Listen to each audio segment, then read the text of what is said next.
they're definitely not an animal you wanna mess with. I've seen a lot of the videos online that have gone like viral of them being silly when they do their defense mechanism to stand up. I love that. I absolutely love that. It's so hilarious. Okay, you guys, we are at the next destination here at the Cincinnati Zoo still, and we have to go and meet a pretty famous animal from a Pixar movie you may have seen. Let's go in there and have some fun.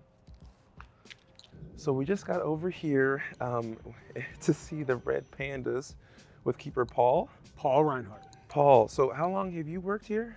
I've been a full-time keeper for a little more than 40 years. So have you always been in Cincinnati? Yes, yes. Born and raised here, started here as a zookeeper when I was 18, almost 18 years old.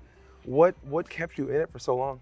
I love being in with animals. I love taking care of animals. Really a hoof stock keeper by trade. Through the years, I've worked with giant eland and bongo and rhinos, most notably Sumatran rhino. Yeah. Awesome. So who is this in front of us? Sorry, this is Lenore.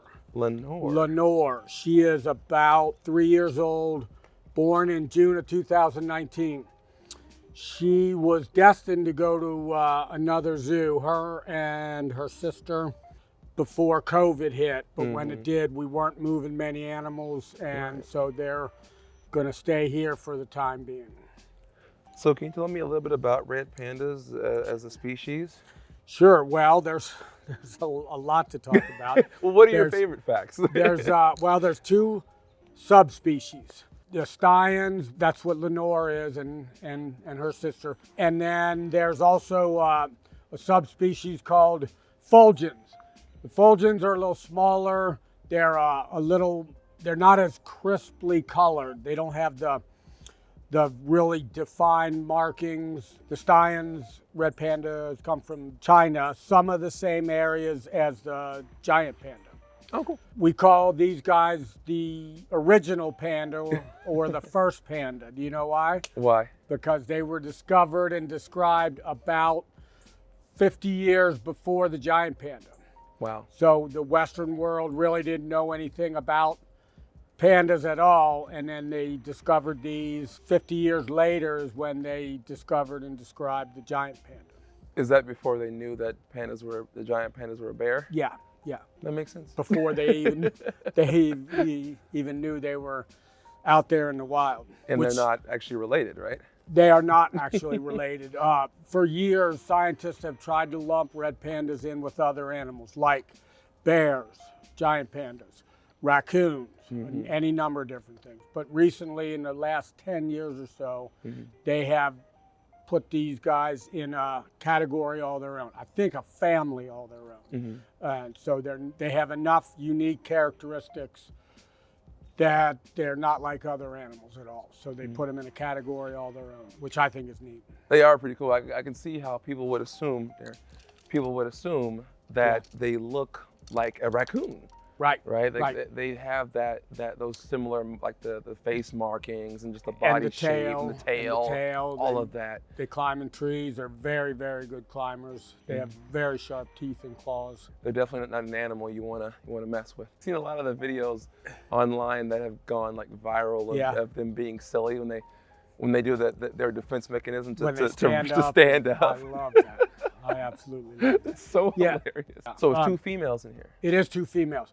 So a little out of the ordinary. Normally you see just pairs or mothers and cubs, but these two have grown up their entire lives together.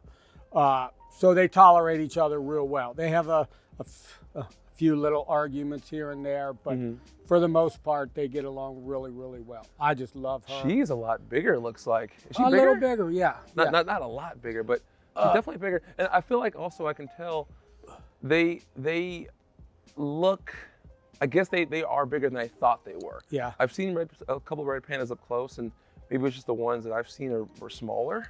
The stallions are just that little bit bigger. They average out about 15.5 to 16 pounds. The fulgens, the smaller ones, they probably go about 13 pounds or so. Fulgens, you can kind of look it up. They have a much lighter face, and they don't have the crisp, beautiful markings that these guys do. So there's a red panda at Woodland Park in Seattle. The male they have there, Carson, he's the other subspecies. Is it a subspecies or just a whole different species? It's a subspecies. It is There's subspecies. debate about it. Carson is at Woodland Park. You're right. I was going to correct you, but you're right. My good friend Carolyn. Yeah, I know Carolyn. I know Carolyn. She super advocate for all red pandas. Yes. And yeah, we talk about Carson a lot. So are these two females here going to be a part of the SSP? Yeah, they originally they had breeding recommendations through the SSP, the Species Survival Plan. But because of COVID, we weren't moving animals, and so they've kind of dropped down a little bit. They're happy, they're healthy here, they have a great home, they get along, they have good company together. So eventually, I imagine they probably will, yes. What do these two individuals mean to you? I know you said you're a hoofstock person, but what do these two red pandas, mean to you? Red pandas have so much charisma and character, I think. Even though they all kind of look the same, everybody says, how can you tell them apart? They're identical. But animals have different character. What I love about them is their mother, Lynn, who lives here still, was born here. And then Lynn's mother was born here. Her mother was Bailey. So we had Bailey born here, and she grew up and then had cubs here. And then Lynn was born here, grew up and had these two cubs. And it's just kind of part of the family. I consider my dogs at home part of the family. For sure. And these guys are... Even though you can't take these guys home, but... You can't, but I see them every single day, and people come out and they ask us questions. And they're literally, I think they're part of the family. Thank you so much for your time and showing off these beautiful red pandas that are a part of your family. Yes, sir. And it was lovely to meet you. Pleased to meet you guys, and I appreciate you taking the time out to talk to us today. Awesome, thanks.